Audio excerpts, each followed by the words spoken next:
This is going to be the reading for the full moon in Aquarius, which is going to happen tomorrow, 19th of August.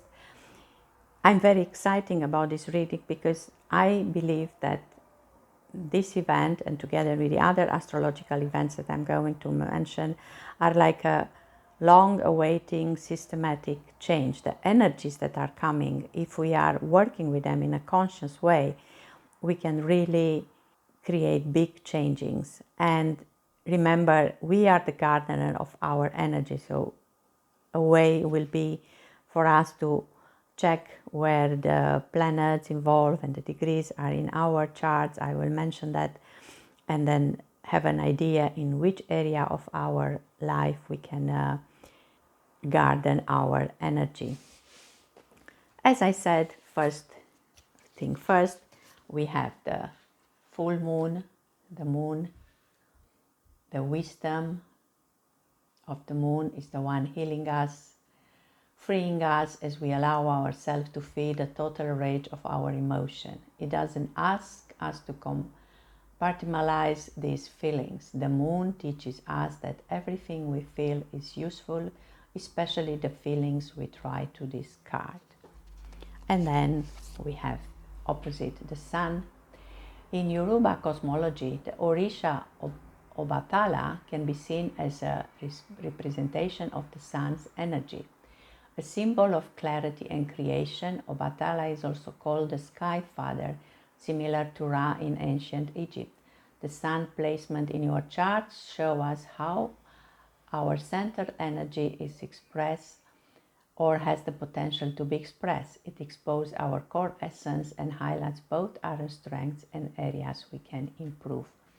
And at this moment in time, Sun is in his own sign, the Leo sign. Hello, here I am. So that's the ruler. And the moon is in Aquarius. So we have a fire, we have an air. With Aquarius, we are beyond what we think we are. And these two energies together of Leo and Aquarius, they are like a force to be reckoned with, because both being fixed signs, they get the job done. Interesting enough, both at 27 degrees moon and sun. 27 degrees Aquarius means a tree felled and sweat to ensure a supply of wood for the winter. So we are now in a cycle that started in 20 February 2023. We have a progress moon that takes like 27 months, and these cycles will happen up to May 2025. So you can also think of this period, what really changed for you, and also in which house you have 27 degrees of Aquarius. Then another event, because I mentioned these two signs as being fixed, we have also the modern ruler of Aquarius, the planet Uranus, who is also at 27 degrees of a fixed sign, which is Taurus. Uranus sparks change in unexpected ways, reminding us that change is the only constant in life.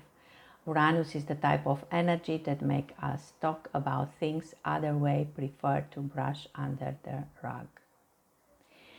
So with this influence of energy now, and because they are all so determined to do a job done, we have very potent energies that can create big changes. As I said, the truth will set us free, but first maybe it's going to be painful. That's what the T-square is bringing. Just stay clear, centered, trust that you are the gardener of your energy. And with any change that arises, trust that this could be like a quantum leap and it can be beneficial for you. Two cards I'm going to pick up for the sun and the moon, and actually three, even one for Uranus. We will look at them later on. So one for the sun, one for the moon, and where should I put the one for Uranus? Let's put it here under the moon, because we said that Uranus is also the ruler of Aquarius. And then the other major event, which is going to happen in the same day, like a key transit of this year, is Jupiter squaring Saturn. So we have this planet of beliefs. We are Jupiter disciples as we explore what abundance truly means and cultivate our own forms of knowledge, spiritual initiation, and luck to the process of being alive and curious about life. Jupiter is not only about what life brings to us, but also what we pour into life. And then the one in square with is Saturn, which is the old ruler of Aquarius. Saturn ensures that each human faces the trials they need to grow. It's not up to other humans to decide which growth is the most authentic or the most valuable. We all grow differently. Focus on your own growth, adhere to your own path, put in your own work, and you will see progress. So this is the result. And these two are in a cycle of 200 years that started with a big event. It was called the Great Conjunction, that happened at 0 degrees of Aquarius again in December 2020, when we were all so under the stress of COVID. And that cycle is really shaping society, because these are the two largest planets of our solar system. And whenever they come together, they conjunct, or they are in a square now, or we will see, because this cycle continue. When that happens, major themes and challenges are brought in our society. The next check-in, because this is what's happening. Let's see where we are. We are somehow tested. We need to think of a kind of feedback, looking back and thinking, what should I continue doing it? What is really making sense? Recognize if there is a gap between ideals and results. Like somebody said, Don Quixote and his, what was Pancho, the helper? One is dreaming and the other one is the pragmatic one. Maybe you just have too big dreams that are not realistic, or you don't dare to dream big. I don't know how many of you follow the Olympic Games. I was a big fan day by day, but then Hassan, the winner of the marathon, quote actually, I don't remember now who, sorry. If your dreams are not scaring you, they are not big enough. These times of feedback, like I said, of check-in, we will have several from now on. The next one is in December 24. We will have one in June 25. It's more to see if there is really a gap, and if there is, then which steps we have to take to reduce that gap. At this point, Jupiter is in Gemini. I'm nothing and everything at once. And Saturn is in Pisces. Hello, world. Actually, Jupiter used to be the ruler of Pisces, now is Neptune. And these two together, Gemini and Pisces, being around them feels like hearing your favorite song. So they go together because they are two mutable signs. We have the air and the water, and here we have the air and the fire as elements. And to make complete the elements, we have the earth. And I will suggest for you to have a look in your chart where you have 17 degrees or Gemini or Pisces, because these two meet each other at 17 degrees. And also in which house you have Pisces or Gemini, and that is where the energy of this important transit is going to affect you in a way, or show you what do you need to change. I will have another card for these two planets. But first, let me tell you which are the kind of messages from this particular 17 degrees of Gemini and Pisces. You can find them on Circular Temple Oracle. For Gemini, late at night, someone comes home and the wristband slowly ascends the stars. This actually will mean the imperative to go your own way and be yourself. And then for a 70 degrees Pisces, getting on his hand and knees, a man uses a piece of white chalk to draw a circle around himself. We have the elements here, maybe include them too. With the meaning will be enveloping yourself in the nurture and protective forces of the universe. The energies are coming from the universe and they are telling us stories. It's just up to us to work with them and progress in this way. And if you like to know what these energies will actually mean for you, I can pick up 4 cards just for you if you send me a message. But now let's look together of the meaning of these cards from the traits of faith. So for the Sun we have the Wildling. Wow. Pulling the Wildling card indicates a time to connect to the most primal part of yourself. This may mean you need to detach a bit from people around you so you can hear the whisper of your deepest knowing without the influence of others. We just need to break free, the freedom for ourselves and also freedom in the system that we live. I think if we really listen to our body, we will hear what we need to know. The knowledge maybe moves from the mind to the heart, to the inner knowledge, and that's it. That goes in the center of this circle, goes in the center of you. So that will be the beautiful message from the Sun. Then from the Moon we have boundaries.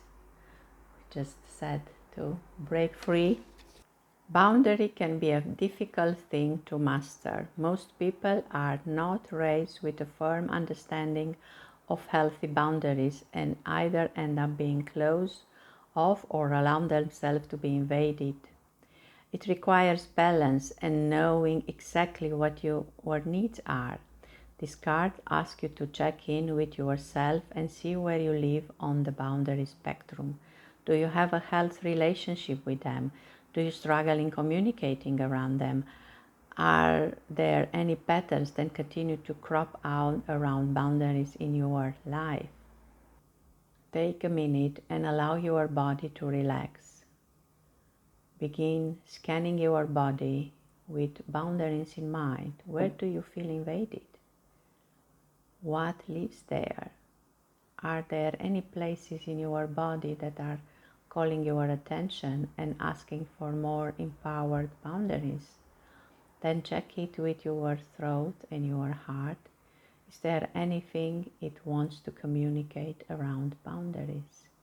And interesting enough, I was just reading some days ago, when you cook, if you don't use water quickly, the rest of foods on the pot, it will get difficult to clear them later. So it doesn't mean you are not cooking in that pot anymore just because it's getting dirty. Water is important when it's about clearing our energies. Then we had Uranus, and I think that was the card here. Reclaim. The same kind of postures. You were born as a perfectly imperfect human with gifts, talents, medicine, wisdom, and knowing. Growing up in a culture that does not nurture this gift creates misalignments with your highest truth. Reclamation can be a lifetime process as it is continually awakening to ancient medicine we knew in other lifetimes and soul wisdom. While there is no rule book of map for this journey, this card calls your attention to what stirs deep inside your cell memory. We are often drawn to places, people, experience, music that we know on a cellular level, but our logical mind may not understand it. This card asks you to follow your intuition, trust the desire and follow it. Reclaim your knowing, your power, your medicine and your healing. Enjoy the mysteries and stories unfolding. Reclaim your power. That is something that comes more and more back to me in the last days. And based on the deep knowingness that it's in you, and it's an uncharted territory, and this is what Uranus actually brings. It's just unexpected way, and the change that it's coming, maybe it will bring unexpected things that your mind cannot understand. And that's why we have all the elements. We are now in a 4th dimension, moving to the 5th dimension. And if I think the 4th dimension with these 4 elements, if we know how to use them properly, so the air, the mind, the fire, our energies, the water, our emotion, the earth, our physicality, then we can come to the middle point, let's say to the essence, which is our spirit, and then we can just connect with our higher self. And that's maybe the 5th dimension, and we just reclaim who we are. The energies of this moment are so powerful that they can bring this quantum leap inside ourselves. Actually, we don't really need to go anywhere. So with the last card for this big transit, the card of release. I see like a frog jumping in an unknown. Releasing is a lot easier said than done. In fact, we can spend a whole lifetime trying to break free from our limiting beliefs of painful experience. Sometimes we have an idea of where we want to go, so we repress the things that we believe are holding us back, but we still want to honor ourselves and our experience. We just want to give ourselves new option of behavior so we are not stuck within the same old pattern. Just spend a moment reflecting what is no longer serving you. And that was actually what we said about Jupiter and Saturn in this square. What is old, state and taking up space within you? What would you do if these things didn't take up so much of your energy? What other behavior and beliefs do you wish you possessed? Learn from the frog not to be limited. Then we have the lotus flower. This frog can just go from one to another, the unexpected, the unknown, but just releasing, trying new things. And this is what the change is, trying new things. We just need to trust in our higher self and in our unique Akashic records, let's say the inner wisdom. We can listen to others, we can try to take it information in, but just go with what resonates with you. And I hope that some of these cards do resonate with you. And again, if you are interested, just let me know. I will pick up 4 cards just for you. Wish you to use this energy to bring beautiful flowers in your energetical garden. Thank you for watching.